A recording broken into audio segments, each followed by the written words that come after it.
Hello everyone, I am Yagyolk Dubey and you are watching my channel Yaksh for You.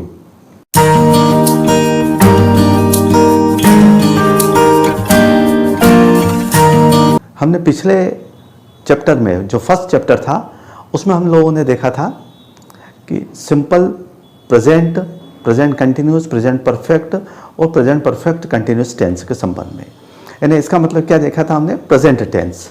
आज हम जो देखने जा रहे हैं वो है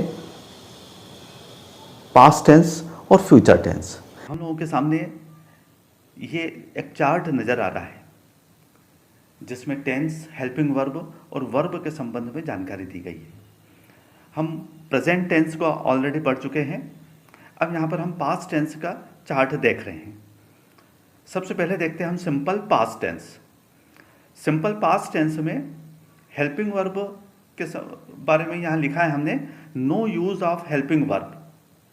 जिस तरीके से सिंपल प्रेजेंट टेंस में हेल्पिंग वर्ब का यूज़ नहीं होता है, उसी तरीके से सिंपल पास्ट टेंस में भी हेल्पिंग वर्ब का यूज़ नहीं करते हम।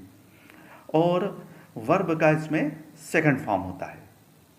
अब ये बात ध्यान रखना है हमें कि जब हम निगेटिव और इंट्रागेटिव बनाएंगे इस प्रकार के सेंटेंसेस का, तो जैसा मैं ऑलरेडी बता चुका था कि जब भी किसी सेंटेंस का निगेटिव या इंट्रागेटिव बनाते हैं तो हमें हेल्पिंग वर्ब की आवश्यकता होती है। और हम उसमें, चूँकि इसमें हेल्पिंग वर्ब नहीं होती है, तो हम डिड शब्द का यूज़ करेंगे। और फिर ये याद रखना है कि डिड यदि हम यूज़ करते हैं तो उसके साथ वर्ब का फर्स्ट फॉर्म हमेशा यूज़ किया जाता है।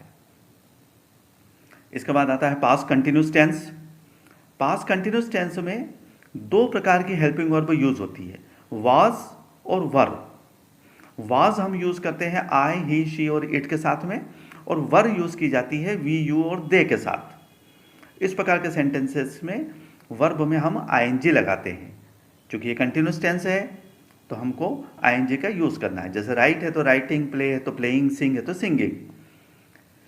फिर आता है past perfect tense. Past perfect tense में सिर्फ एक हेल्पिंग वर्ब लगती है, हैड। जो हम I, we, you, he, she, they, it, proper name कोई भी हो, उन सभी के साथ हम हैड का यूज़ करते हैं। और third form of the verb, क्रिया का तीसरा रूप लगाते हैं। थर्ड फॉर्म, जैसे टेक है तो टेकन, प्ले है तो प्लेड, सिंग है तो संग, इस तरीके से। फिर आता है past perfect continuous tense. Past perfect continuous tense में सिर्फ एक हेल्पिंग वर्ब लगती है और वो होती है had been. I, we, you, he, she, they, it, proper name के साथ में। कंटिन्यूस नाम आया, फिर से हम याद रखेंगे कि आईएनजी लगाना है। प्ले है तो प्लेइंग, सिंग है तो सिंगिंग, टेक है तो टेकिंग। इस प्रकार से कोई भी हेल्पिंग वर्ब हम यूज़ कर सकते हैं। अब हम आते हैं नेक्स्ट चार्ट पर। यह है फ्यूचर टेंस का। सबसे पहले हम देखते हैं सिंपल फ्यूचर टेंस। अब इसमें हम दो प्रकार की हेल्पिंग वर्ब यूज़ करते हैं, शेल और विल। तो अब यहाँ पर ध्यान रखना है हमें कि शेल फर्स्ट पर्सन के साथ, यानी आई और वी के साथ हम यूज़ करेंगे, और जो विल है you, he, she, they, it के साथ हम यूज़ करते हैं। और वर्ब का हम यूज़ करते हैं फर्स्ट फॉर्म। इसके बाद नेक्स्ट है future continuous tense. Future continuous tense में दो प्रकार की हेल्पिंग वर्ब यूज़ होती है, शेल बी और विल बी। शेल बी हम आई और वी के साथ, विल बी हम you, he, she, they, it के साथ। कंटिन्यूस नाम आ गया है, वर्ब में आईएनजी लगाएंगे। फिर आता है future perfect tense. Future perfect tense में फिर से दो प्रकार की हेल्पिंग वर्ब लगेगी, शेल हैव और विल हैव। शेल हैव हम यूज़ करते हैं आई और वी के साथ, will have you, he, she, they, it के साथ। और परफेक्ट टेंस है, वर्ब का थर्ड फॉर्म यूज़ करेंगे।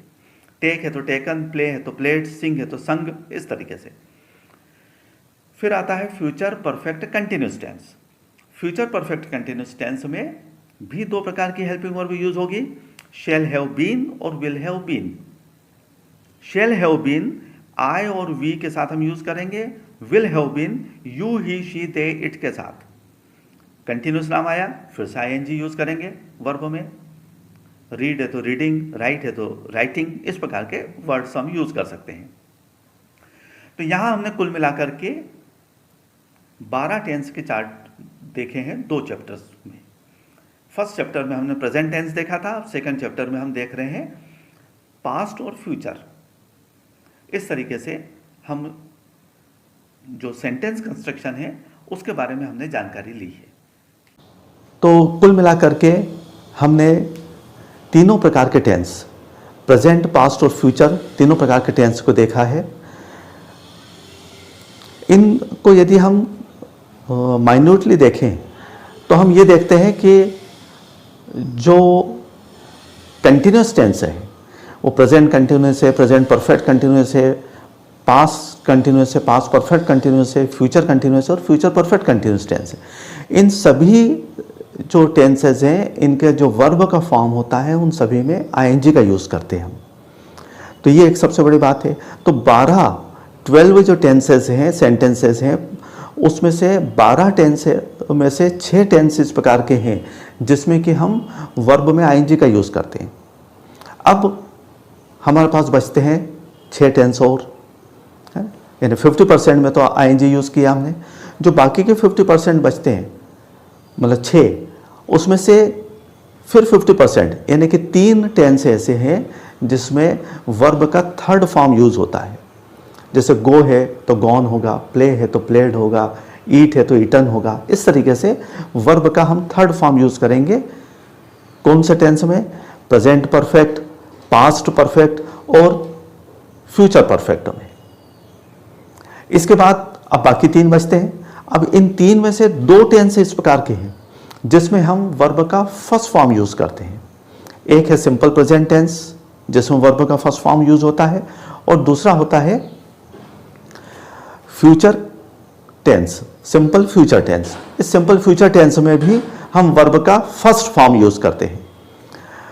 और एकमात्र एक टेंस ऐसा होता है जिसमें कि हम वर्ब का सेकंड फॉर्म यूज़ करते हैं, तो वो टेंस होता है सिंपल पास्ट टेंस। अब इसमें भी एक विशेषता है सिंपल पास्ट टेंस में कि इस प्रकार के जो सेंटेंसेस होते हैं सिंपल पास्ट टेंस के, उसका यदि हम निगेटिव बनाते हैं या इंट्रोगेटिव बनाते हैं तो उसमें फिर से वर्ब का फर्स्ट फॉर्म हो जाता है।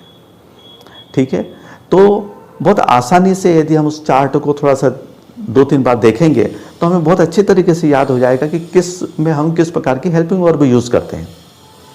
इसी तरीके से फ्यूचर टेंस, तो चारों फ्यूचर टेंस जो हैं उन चारों ही फ्यूचर टेंस में हम शेल और विल जरूर लगाते हैं। अब यहाँ पर अपने को ध्यान रखना है कि शेल जो होता है वो आई और वी के साथ लगाते हैं, विल बाकी सभी के साथ, यानी ही, शी, इट, यू सभी के साथ लगता है।